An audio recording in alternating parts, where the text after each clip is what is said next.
Such a great group tonight. All righty. So we are going to begin, and some folks might come on in as we're speaking. Again, Erin will go ahead and let folks in.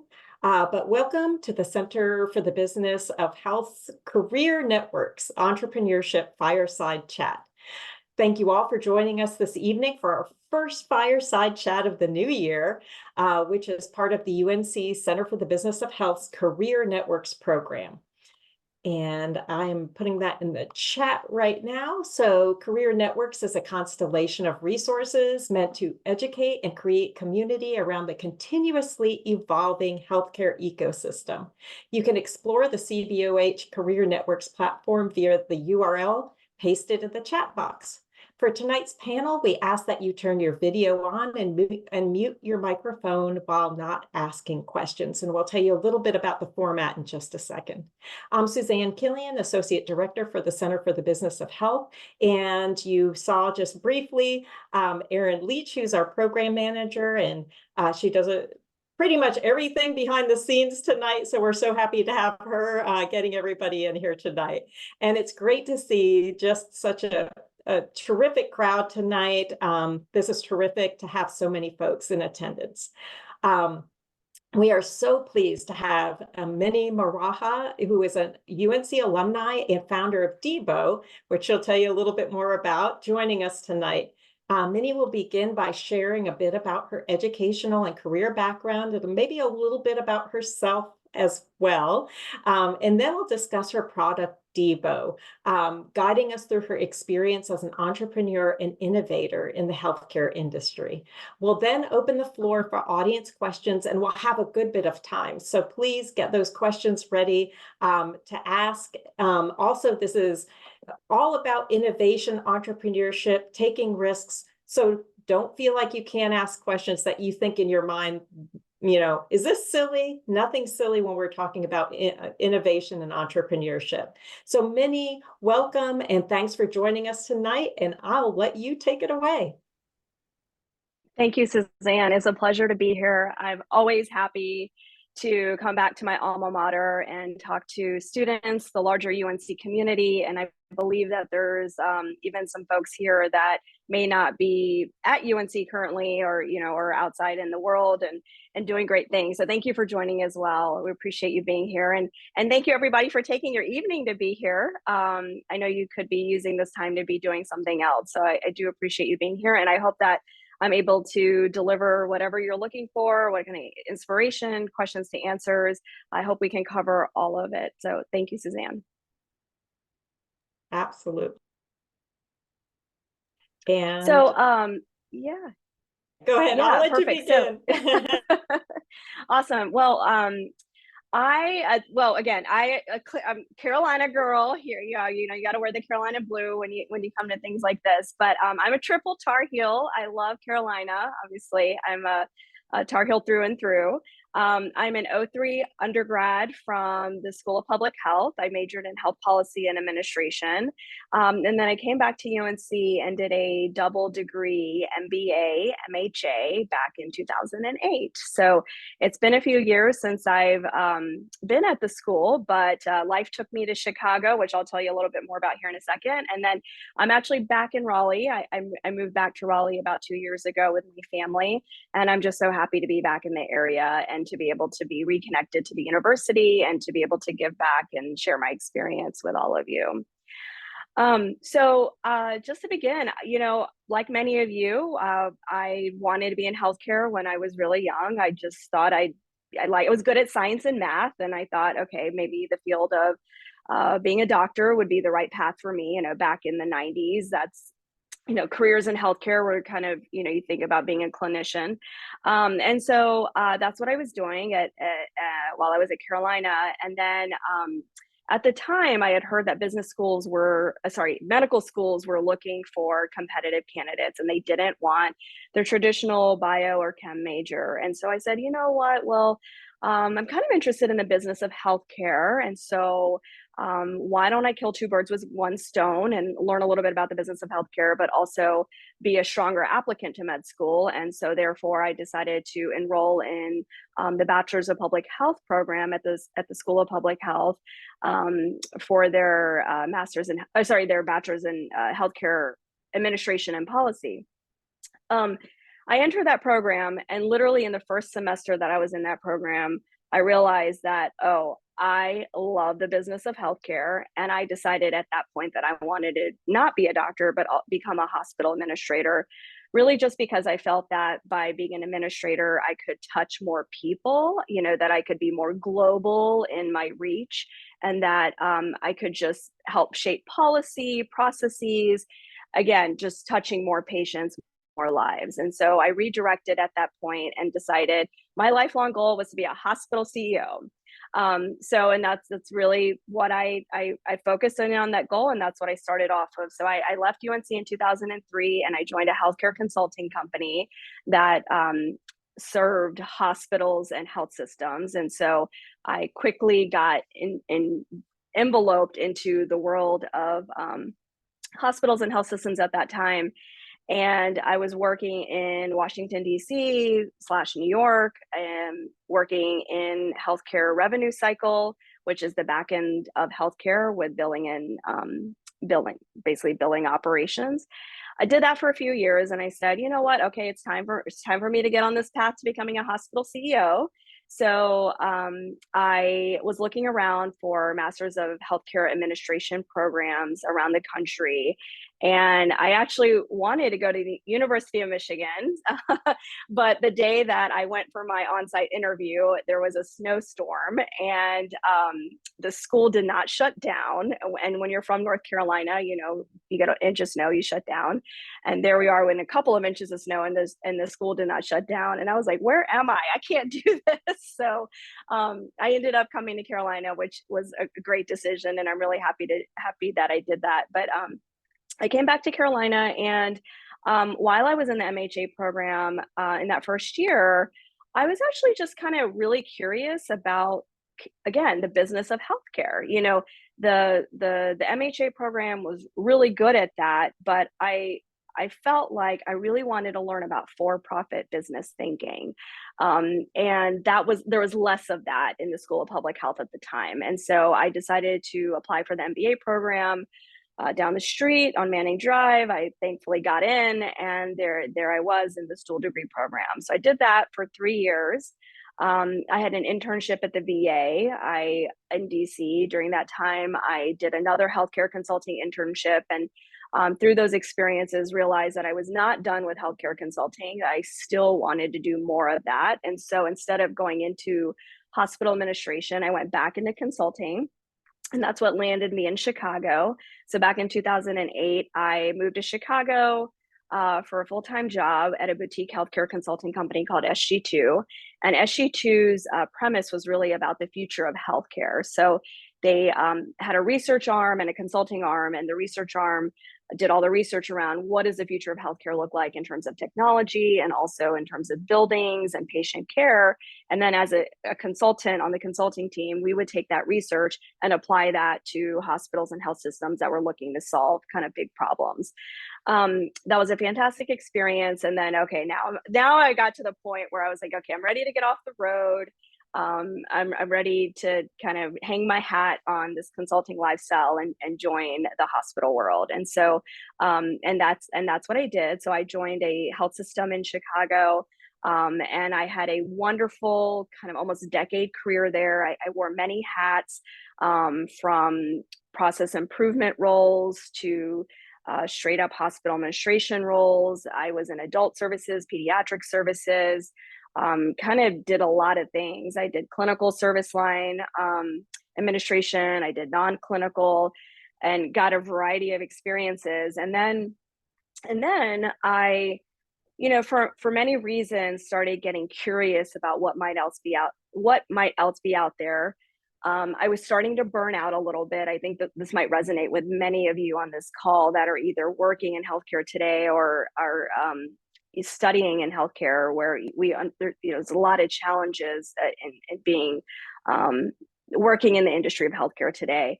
And I was feeling that a few years ago as well, even before the pandemic. And I just had like a lot of kind of moments and questions coming in my life. I was in my late 30s and I was thinking, okay, what's next for me? Do I really want to be a hospital CEO? And then I thankfully had a really great boss at the time that noticed that I was being curious and noticed that I was kind of thinking about what might be next. And she presented me with an opportunity to really start an innovation program at this health system that I was at and at that time did not have an innovation program. So I said, you know what, this sounds like really aligns with a lot of my interests, considering business of healthcare. I had done a lot of future forward healthcare consulting. I was curious about what else is out there in healthcare. So I said, I'll try this. And so I ended up developing and launching an innovation program at the Children's Hospital, at that health system. And then that parlayed into a larger role where I was running innovation for ended up being a 30 hospital system, both adult and pediatric services. So I'm running innovation, and I really had a really cool job at the time. And that was that my job was literally to go out and find healthcare startups that we could bring into the health system to partner with them and to do projects with them. So I had the coolest job ever. I learned a lot. I saw a lot. I was working with entrepreneurs. Kind of really 80% of my day was with an entrepreneur, understanding their business, understanding what their problems they were solving. And then I started thinking differently. And I started, I think, kind of adopting an entrepreneurship mindset. When you're around, they say, surround yourself by people that you want to become. And in essence, it's not that I was searching for that, but I fell into that. And by doing so, I started thinking a lot more like an entrepreneur. And so what ended up happening was when I would go back to the boardroom in the hospital, I honestly stopped recognizing myself. I didn't feel like I fit in anymore. I felt that the way that I was approaching problem solving was very different than what a lot of my colleagues and frankly how I had solved problems in the years before. It just looked different. So that's when I finally hung up my hat in 2019, and I said, you know what, I'm gonna leave hospital administration and I'd like to enter this world of entrepreneurship. I told myself I'd give myself a year to figure it out. I was still involved in the entrepreneurship ecosystem in Chicago at the time. So I was still kind of active, but I wasn't necessarily, I didn't have the big idea. I didn't know what I was going to be working on. And my daughter at the time was 1 year old, and she was having chronic ear infections. And, it's not anything serious, but it's a thing. And it's a common thing. And most kids, 80% of kids these days will have at least one or multiple ear infections in the first few years of life. My daughter was no different. But I remember kind of just feeling like, okay, I'm a savvy healthcare consumer. I feel like I know a lot more than someone who doesn't work in healthcare. But I was really frustrated, and I was starting to feel like at moments interacting with a pediatrician or just trying to getting my daughter into the doctor at the right time, getting the ear infection caught at the right time. I always felt like I was missing something, or something, frankly, sometimes I just felt like I was just a little stupid. Like I just couldn't figure out the flow. I couldn't get in front of it. And I got really frustrated. And so I ended up purchasing an otoscope. So if you work in healthcare, you probably know what an otoscope is, but it's the thing that you look in, your ear, nose, and throat. And I just have here a sample of, it's not my otoscope, but it's an otoscope that's out there. I purchased this otoscope online, and I got it, and I was like, okay, I don't know what I'm doing with this thing. I didn't know how to hold it. I didn't know how to insert it into the ear. I didn't know what I was looking for. So I still had to Google all of it. And then I was like, well, this was silly. Like, I got this device, but it didn't teach me anything. And then that's honestly when the light bulb went off for my company, Deebo, and for what it is today. I'll pause there. I can't see the screen. I can't see Suzanne. So Suzanne, if there's any questions, but I can move into the story of Deebo. But I didn't know if you wanted me to go a little bit deeper, or did I miss anything in my career story up until this point? Right. I thought that was fantastic. And I think that this would be great for you to kind of like roll in. You really set it up well. So now I think everybody's waiting with bated breath to actually see your otoscope and your product. Perfect. Okay. So Deebo is the name of my company, and it is actually named after my daughter's stuffed monkey. And it's very cute, and it fits with my brand now very well, and it's a great marketing tool. But honestly, I never wanted to name my company Deebo. I had spent a month trying to come up with professional names on how to, I had like luminosity or like things to like illuminate the ear. I had all these like really creative names, but I figured out one by one I couldn't get them trademarked because they were already trademarked with other companies or other brands in some fashion, name, some way or form. And so I was like, you know what? I'm just going to call it Deebo for now. This was, about a year and a half ago.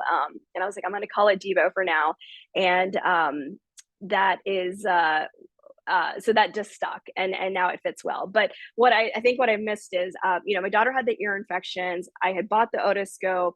I was thinking like there has to be a better way. And through a lot of my work with entrepreneurs, I had done some self-learning in the field of human-centered design thinking. And I would just kind of sidebar and say, if any of you are curious about kind of a new, it's not new, but a different way of problem solving, I would encourage you to look into human-centered design thinking. There are a lot of books out there on the topic. I personally took online courses in it. There is an organization called IDEO, and IDEO University has online courses that are pretty cheap, or relatively, I think, affordable. And so I took some self-paced courses, and they walk you through a project and kind of learn human-centered design thinking. So I was thinking a lot about, and the thing about human-centered design thinking is that it really forces you to think about the problem, and to then think about the problem from the user's perspective, and then design a solution based off of the problem. And so for me, I going through that exercise, and I'll spare you all the details, but going through the exercise of human-centered design, what I landed on was I want to take a traditional looking medical device, and I'll pull up the one that I had shared before. So I wanted to take something traditional that looks sterile, it's metal and black, and take this and make it a lot better, and make it fit the lifestyle of the modern parent. And so ultimately, I have now conceptualized an otoscope that looks like this. It is in a blue rainbow pattern. And some of the principles that I thought a lot about when designing Deebo is that I wanted it to be delightful, I wanted it to be playful, and I wanted it to provide relief. And so that's where I went from this to this. And now that this was not such an easy journey, right? It takes time, but I can tell you this now because I'm at this part of my journey where I have the product and can share it with you. But so not only, so there's the otoscope, and I have two versions. There's the sprinkles design, and then there's the blue rainbow. So it comes with the otoscope, but it also comes with a toy otoscope for your little one. So many of you, if you work in healthcare or know anything, or if you know pediatrics, you know that play is such a big part of medical acceptance and reducing medical anxiety. And so while to the consumer, this might seem fun, like, oh, I get one for me and one for the little one. My purpose and kind of my reasoning behind doing this is I know that when a mom or a dad is taking this device and sticking it, poking around in their kids' ears or looking in their mouth, it would be really great to have something to accompany it for the kid to play with, and for the kid to then practice the technique of a medical exam, so that when they do go to the doctor's office, that it is just a less stressful experience. So it comes with a toy. It comes in a pouch, and this was purposeful. So kind of going back to human-centered design thinking, a big part of the exercise of that is studying your user and understanding their their life around healthcare. And so not only did I interview customers, potential users, I actually went into their homes if they allowed me to, and I asked them to show me their home medicine cabinets. And so if many of you, when you think about your own medicine cabinets, what I found was that most people either had a drawer full of medication or they had cabinets full of medications. And what I found that storage was going to be really important, because if I sold an otoscope that was just this, it would likely just tip over, fall over, get shoved to the back. So it was really important for me to have something to store it in that has a base that can stand on its own. So again, this pouch just seems, oh yeah, there's a pouch with it, but no, this was really purposely designed. And then it comes with a refill of specula, and it has 3 sizes. There's one for baby, there's one for child, and there's one for adult. So it's really meant for the whole family. And I thought about the family that has multiple kids. So in this tube, you'll find more specula, so you can swap this out.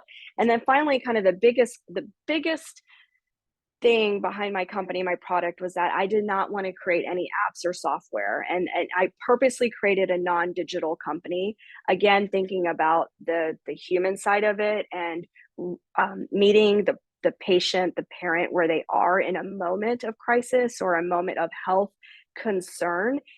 I myself, along with everyone that I studied, most people don't like pulling out their phone to open an app, to download something, or to work through some sort of algorithm online.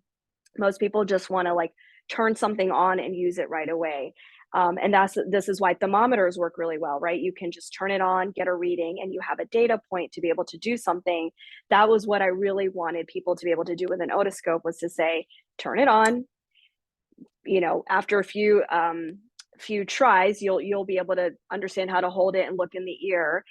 You'll know what to look for in this book, because I've told you in this book, and then you'll get a data point. You yourself will get a data point, and then you can figure out with that data point how you want to take the next step.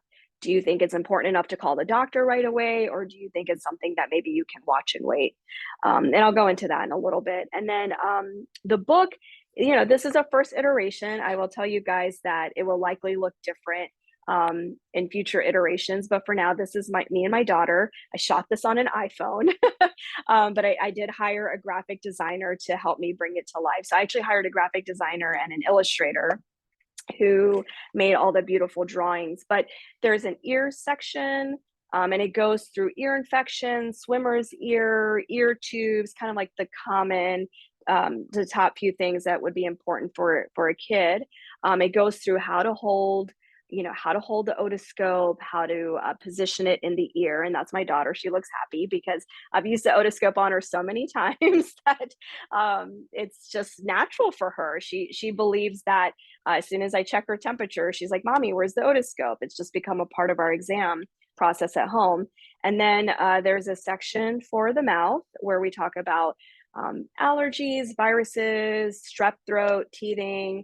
And then the last section is the nose, which is a little bit of a lighter section, but it does cover the nose as well. So my goal is that the parent can get this product, practice it on their kids when their kids are healthy, so they can get a baseline of what their kids' bodies look like. And then when sickness arrives, they can use the otoscope to say, okay, yeah, wow, this is really bad. I gotta cancel all my meetings. I mean, if any of you are parents here, you understand that feeling, where you got to cancel your day, or you can't go into work, and then or you can say, actually, you know what? I think this might be okay, or I think I know what's going on. I'm gonna wait till the 4 o'clock appointment and get in at the end of the day, so my kid doesn't miss school and that I don't have to miss work. I'll pause there. Suzanne, do you have any questions or anything else that I can dig into further? Sure. Can you explain where you are right now? I know last time we spoke, you were kind of explaining where your product might be, a little bit about that piece. Yeah, absolutely. So my product is, well, I guess I could say it is technically launched as of today. which is really exciting. I was telling Suzanne earlier, I was like, I've had very full days. I'm definitely a little bit of a zombie. There's a lot going on in terms of executing on this, but if you go to my website, and I don't know if Suzanne, if you can put it in the link, it's www.debocare.com. The product is on its way from Vietnam, which is where it's manufactured. It will be here in a few weeks, and therefore I'll be able to ship it out right as soon as it gets here. So the product is live on my website. It's shoppable, and but shipping will not be for 6 to 8 weeks, just hedging that arrival from overseas. So I'm really excited to share that with you guys here tonight. It's definitely been a labor of love. In summary, I technically launched my company a year and a half ago, meaning I created the LLC a year and a half ago, but I started hiring people about a year ago. And when I say hiring, I mean hiring consultants. So I am the only employee of my company. I don't pay myself. I'm doing this out of my own pocket. I'm bootstrapping the company. I know there's some questions here about investors, and that was a choice that was very purposeful for me, that I did not want to take investors at this time. It took me about a year. It took me 13 months. If any of you follow me on LinkedIn, I do post a little bit about my entrepreneurship journey there, but it took me 13 months essentially from starting to put it on a piece of paper, writing it out, the idea, hiring the people that could help me bring it to life, to being here today where I can actually sell the product. Terrific. And I thought that was a really important piece because, again, too, first of all, thanks so much for taking this time out to come speak to us when this is really a crunch time for you. And this is that time where I think everybody feels that like, oh, the product's launched now, you're fine. But there's so much, probably every time I speak to you, there's additional, concerns or just even things you have to think about. I am going to go ahead and pop in with a question that was typed in, which I thought was pretty interesting since you have the product out. Varad asked, are there any additional features added to this device, or is it similar to the one in the doctor's office? There are no other features. It is what you see. It's, obviously it's not a Welch Allen, Welch Allen is the $700 otoscope that you'll find in a doctor's office. That is not this. And I have not done any quality studies to compare contrast between a doctor's otoscope and not. And one of the points I didn't mention is that it's not meant to be used in a doctor's setting. That would be a different business plan and a different sales channel. This is really meant to be used in someone's home and only on your family, right? You're not using it on the neighborhood kids. You're not using it on a school of kids. You're just using it on your own kids. So as of now, there's no additional features. That could change as the lifespan goes on, kind of going back to human-centered design thinking. What I'm most curious about is, obviously, this is where I have arrived with my first set of customer feedback.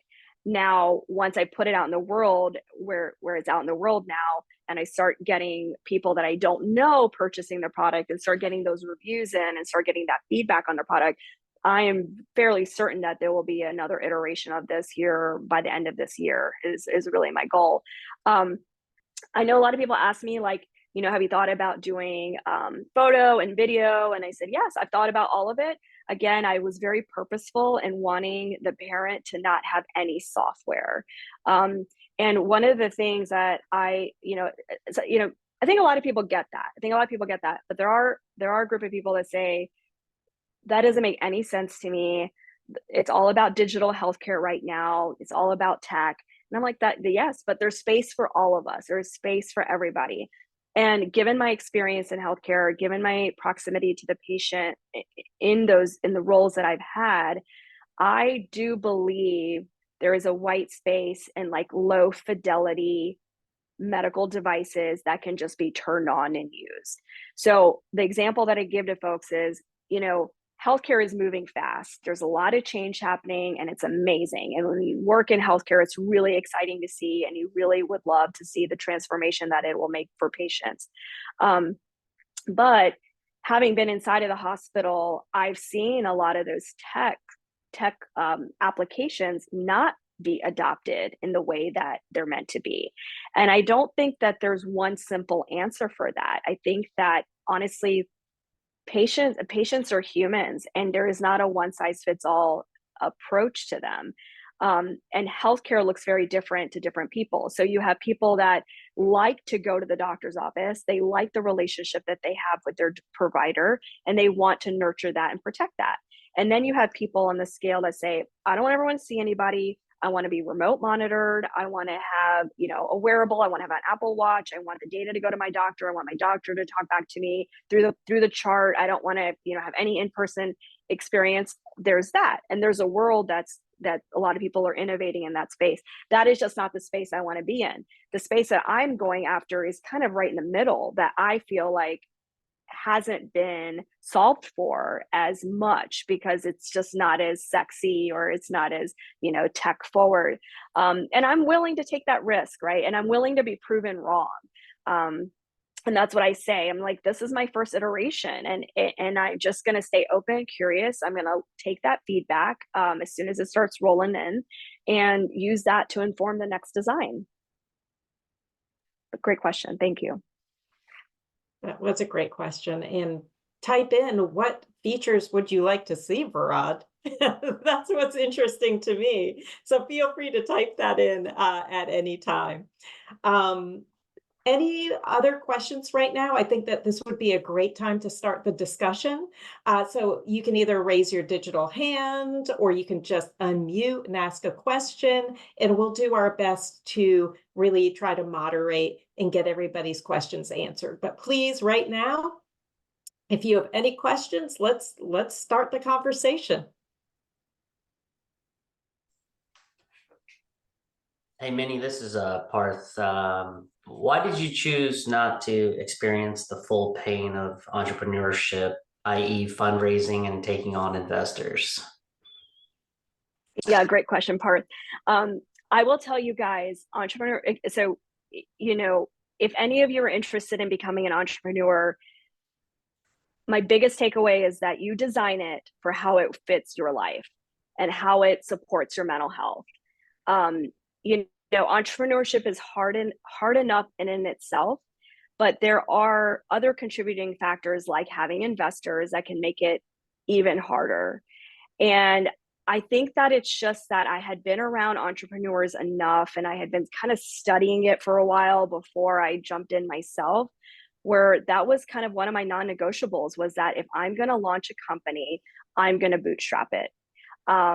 And again, I'm a little bit later in my career, so thankfully I had a nest egg. And I encourage any of you, if you aren't sure you want to be an entrepreneur, but maybe you want to one day, like if you have a vacation fund, or a fund for fun things, start an entrepreneur fund. Put $10, $50 away every month, and watch it grow, so that when you are ready to launch a business, you'll have easy access to $10,000, $25,000 to do so. But at this stage of my company, I said, you know what, I've got a nest egg that can get me to launch where I'm at today. I have the ability to get a loan, and that will be my next step. If I can no longer bootstrap it myself, I will go get a loan. At some point, I will need an investor. And one of the things that I think about is that when I want to have an investor, I want an investor not just because I need the financial support, but because I need the strategic support.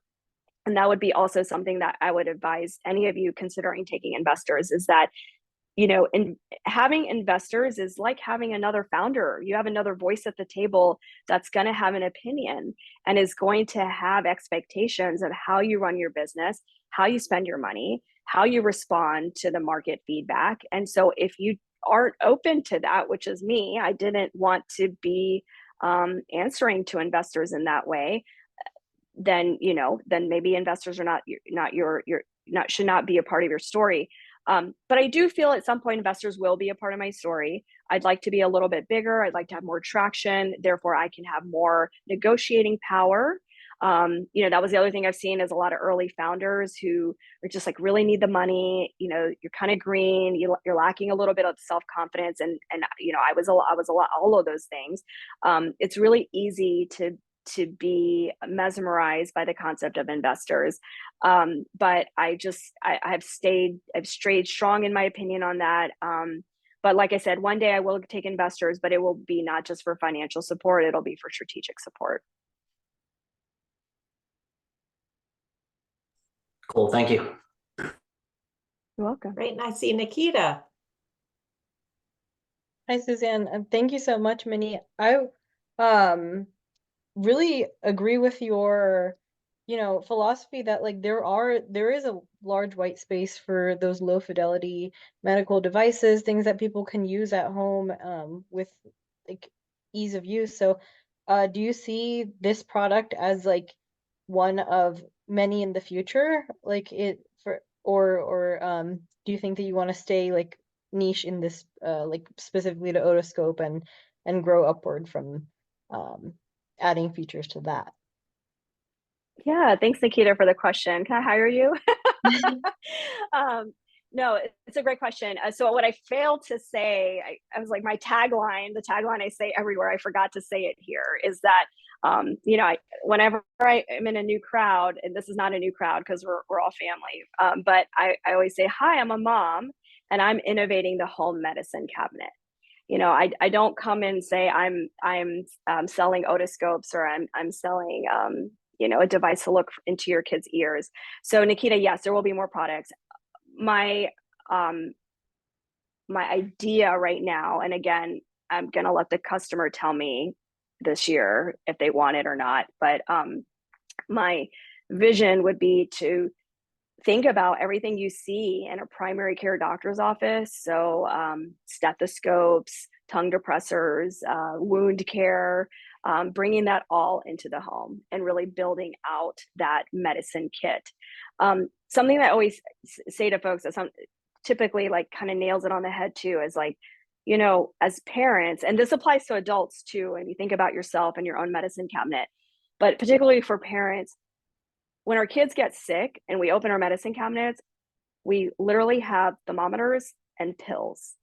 There's nothing else in between to help us triage what's going on with our children. Yet, as parents, we have intuition, we have guts. I mean, those are our children. Like, you know your kid better than you know yourself. And so when your kid presents with illness, there are 9 out of 10 times you probably already kind of know what it is without even proving it. So a lot of what I want to do is to give some of that empowerment back to and I've strayed away from your question, but something I also wanted to talk about with kind of how I designed the product was I really want to empower the consumer to feel less stupid, frankly, to feel less stupid in their home and their own healthcare journey, taking care of their kids.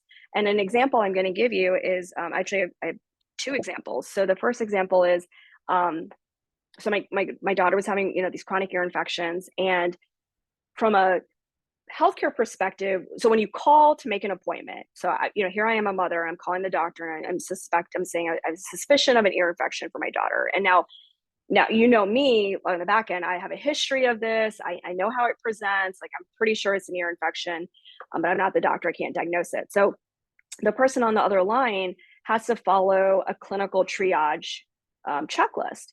And the first question for ear infections is, does your child have a fever? And typically kids with ear infections have fevers, but my kid never had fevers. And so, they would ask me, do you have a fever? Or does your kid have a fever? And I'd say, no. And usually the answer would be like, okay, well then watch and wait and call back in a few days. And as a parent, that's like the most devastating thing you can hear, when you do actually need to go to the doctor's office.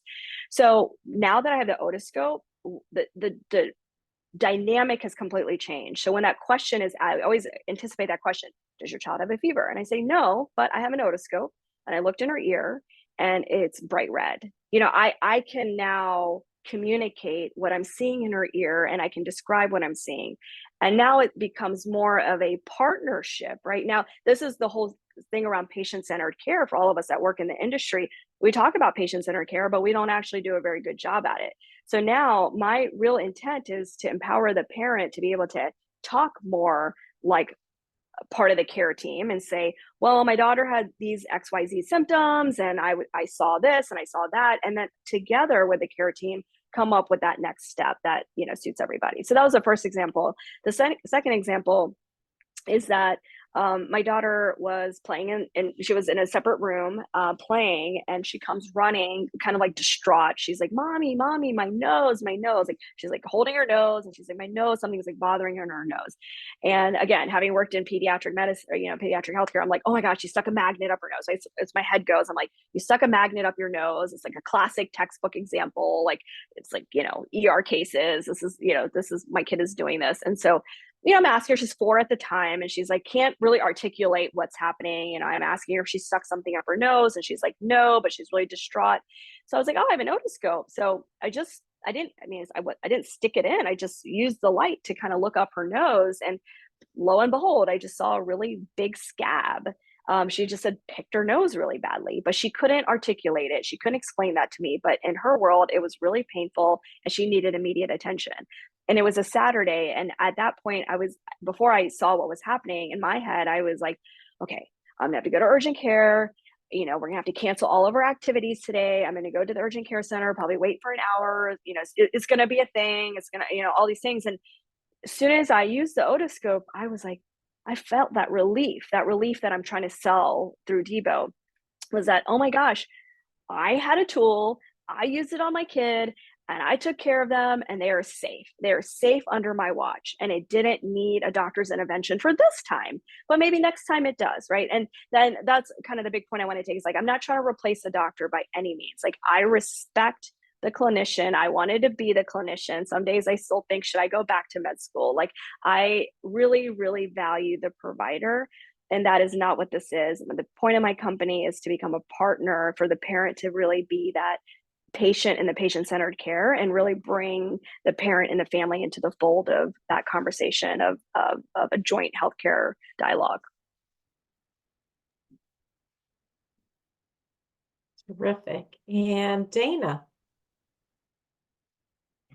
Hey, Minnie, I'm Dana. I'm actually a pediatric nurse and a family nurse practitioner student. So I really love your product, and I've been like on the website a few times, and I love sort of, this is honestly a game changer for parents and families, as I love it. So I was sort of wondering, as a future provider, do you have any recommendations for sort of staying up to date on new like medical innovations that could help, your patients and families save costs and sort of more like be more efficient in care? Yeah, absolutely. Thanks, Dana, for the question, and thanks for your support. It means a lot to me. It's never, hearing a compliment is always, the door is always open. Entrepreneurship can be really lonely sometimes, but thank you for that. I would say, so, sometimes you don't have to look outside to find that information. But I will answer that. Externally, what I would say is like, try to go to conferences that are not in your specific field. AI is the rage everywhere in every industry. So just immersing yourself in AI and in itself, I think, will take you very far in terms of the future of healthcare. And then, I don't, someone had, I don't have like healthcare podcasts or books or things that I particularly read to stay up to date, but I do subscribe to Modern Healthcare, just their daily newsletter, and I actually enjoy that because I think that it gives you a little bit of snippets of like what's happening politically, what's happening with tech, what's happening just generally in the industry. So those are nice headlines to kind of stay abreast. But what I would say to do internally is volunteer or try to look for committees that are working on patient improvement activities.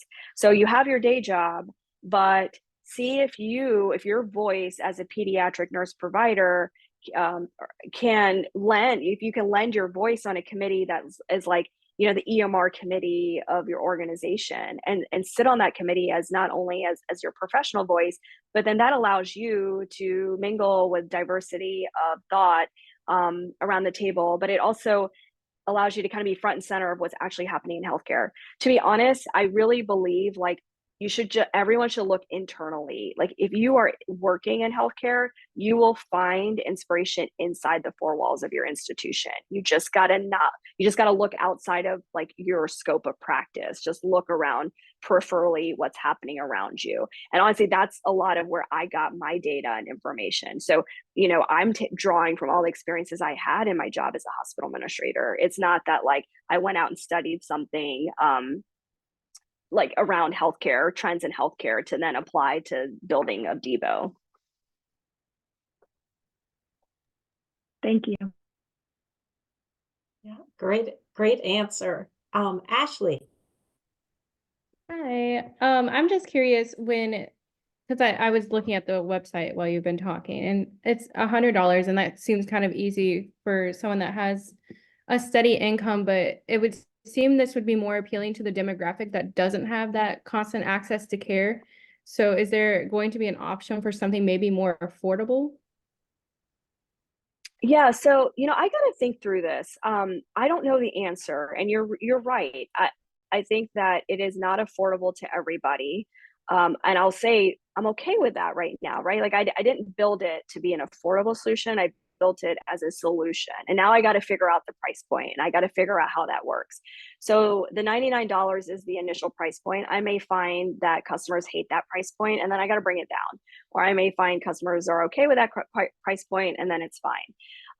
But what I will say is, when I was doing my customer research and I was going to people's homes and kind of studying their lives, I did go to homes of folks that are of lower income status. And honestly, what I found was that those folks, while $99 seems like a lot, if it's going to prevent them from missing an 8-hour shift at their job, $99 ends up being highly valuable to them, because they wouldn't have lost a whole day's of work. Or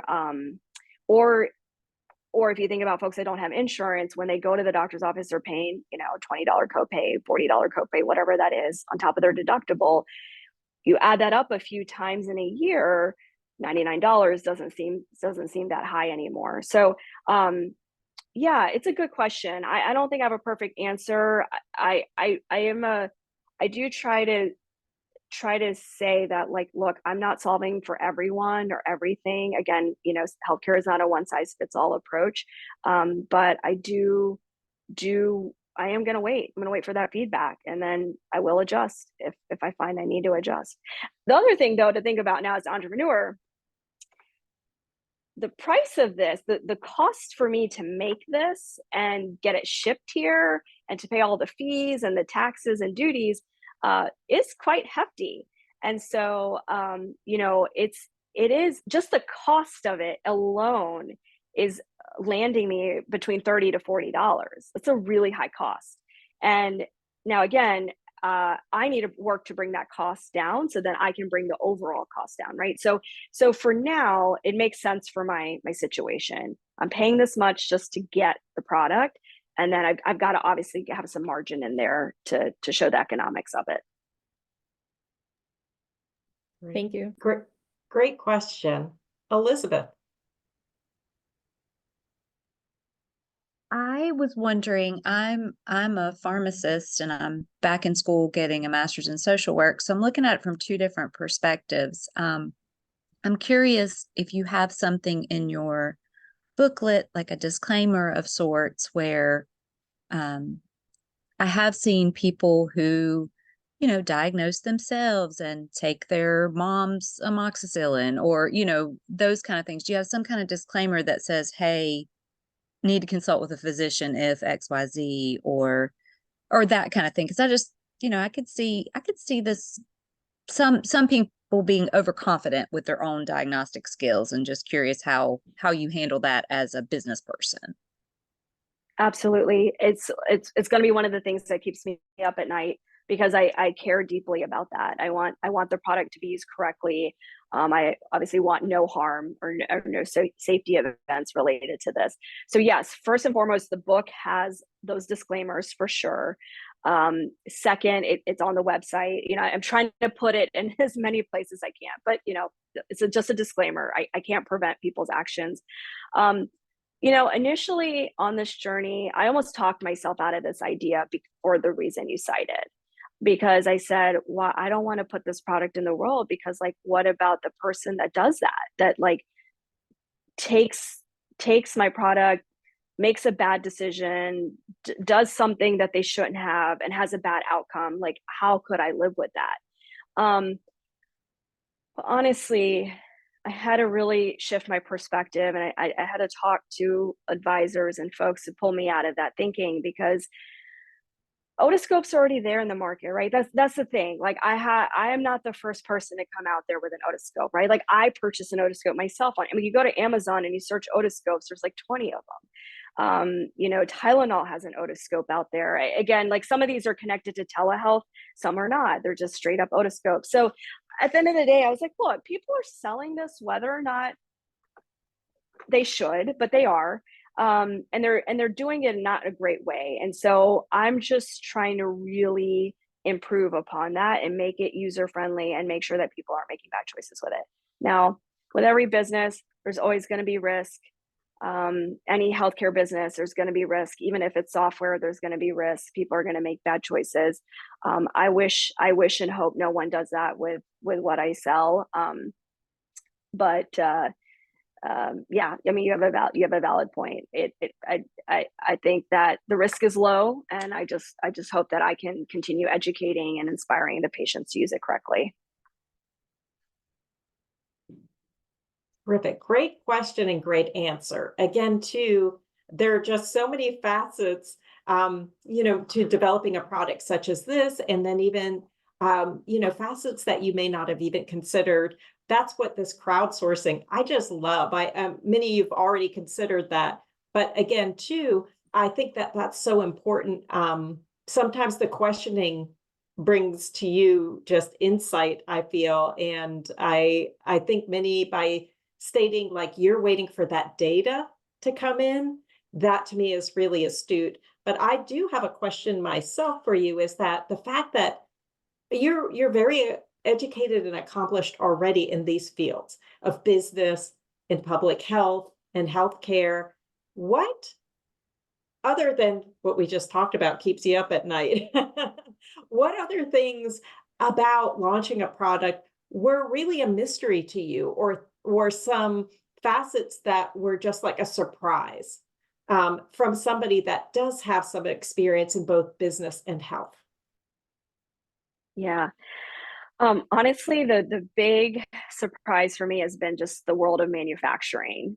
You know, I have an overseas manufacturer, and for the longest time, we were working virtually through mail. That person would send me samples, and email, occasional, phone calls here and there. But and this person's in Vietnam, and there's cultural differences and language barriers. But working through that has been very tough. However, I ended up going to Vietnam. So at some point I was like, I have to go. I have to meet this person. I have to see how this is being produced. I need to have some confidence that it's safe, right? And that it's clean, it's being produced ethically, that, all those things are there. And I don't know, those weren't things that were on my radar when I started the company, right? When you start building a product, whether it's tech or hardware, there comes a point where then you have to draw that curtain open and say, well, wait, who's behind this? Who's making it? Who's the quality of these people? And what is that operation? And ultimately, I'm accountable for that operation, right? So kind of going back to the question earlier, I think it was Sarah, is that, like at the end of the day, I'm accountable. So when I went to Vietnam, I was, I think, really just shocked at one. I was pleasantly surprised. I was like, okay, whew, this is going good. This is better than I expected. So, okay, this is good. So, but what I was pleasantly shocked by, I was like, wow, there are lots of people, like families, husbands, wives, sons, that are all working on Deebo. And, how naive of me to think that I was the sole employee and I have, a few consultants that I've hired in the US. I'm like, no, I've got like 20 people in Vietnam that, I'm like one of their big orders, right? Like I'm one of their big customers. And so they're spending a lot of their time and energy working on this product. And it just became like, wow, I have a team. I have a global team. I wasn't expecting that. It was just, I wasn't, again, like going back, I was initially conversing with a manufacturer virtually, and then I went there, and now I have this relationship, and you can't unsee those things. You can't undo those things. Not that I needed to, but now it's like a different level of work. And I don't know. I wasn't prepared for that. It's been an amazing experience. I think even to this moment, now I'm trying to get the product out of Vietnam. It's like so critical, so crucial. There's just so many things. You have to think about customs and import taxes and duties. And is it coming by air or boat? Because that means different things. It's not just so simple. And the logistics and supply chain, it's all of it. So, and tech as well, like if you hire an offshore developer, you've got a whole team of people that are doing things, but, at a computer somewhere overseas, and they're probably sitting in conference rooms, whiteboarding, strategizing, there's, I don't know what I'm trying to say, but basically that the operation is a lot bigger than I anticipated at the stage of the company. I think that it impacts and touches a lot more people than I would have ever thought. That makes me happy. Frankly, it's a good feeling. It's not a bad feeling. And but it makes me feel a lot more responsible for what I'm doing and putting out there. So the checks and balances have to be even tighter. Awesome. Thank you. That was just such a clear response to some of those challenges that I think just kind of come about. And also now you're a learner again. Now, like you can talk knowledgeably about manufacturing, which you probably never thought that was going to be in your repertoire. And we are going, we have about 3 minutes, and I see Parth, you have questions. So let's have this be our last question, and then we can all, head on out for the evening. But Parth, go ahead. Thank you, Suzanne. Minni, just one more question, just following on to that manufacturing experience you had. You're by yourself here in the US. How did you choose a manufacturer halfway around the world versus somewhere like Mexico or Brazil in the same time zone kind of thing? How did you end up in Vietnam? Yeah, I don't have a really insightful answer here. I honestly, another entrepreneur connected me to his manufacturer, and was like great linkage, and that was helpful, right? If you have some friend, a lot of entrepreneurship is calling on friends to say, hey, who do you use for this? Who do you use for this? So building a network of entrepreneurs, it would be a great thing. But the other thing, I had dabbled a little bit, but like I think it's Alibaba. I looked at Alibaba.com, where you can look for manufacturers. You can kind of type what you're looking for. You can submit requests for quotes and things like that. I just never went down that path because I ended up having this contact. But fast forward, I may end up looking for another manufacturer because the one that I'm using right now has some capacity concerns. So meaning they can't just make really, really large orders. And so that will be like, at some point I'll have to exit and move to another manufacturer. So now I've hired some consultants that are experts in this area. So they're US based, and they are basically manufacturing consultants. And so they have a Rolodex of manufacturers that they work with. And because I have a healthcare product, we'll go into it with, okay, we have to only find manufacturers that are, have certain certifications and quality controls in their facilities, and then approach those manufacturers with my product and say, okay, who can do this? I don't know why I didn't look at Mexico. Again, I had this great contact to begin with, but I think in this next iteration of search, it will be more worldwide. So Parth, I can answer that question maybe in a year from now. I can answer it better.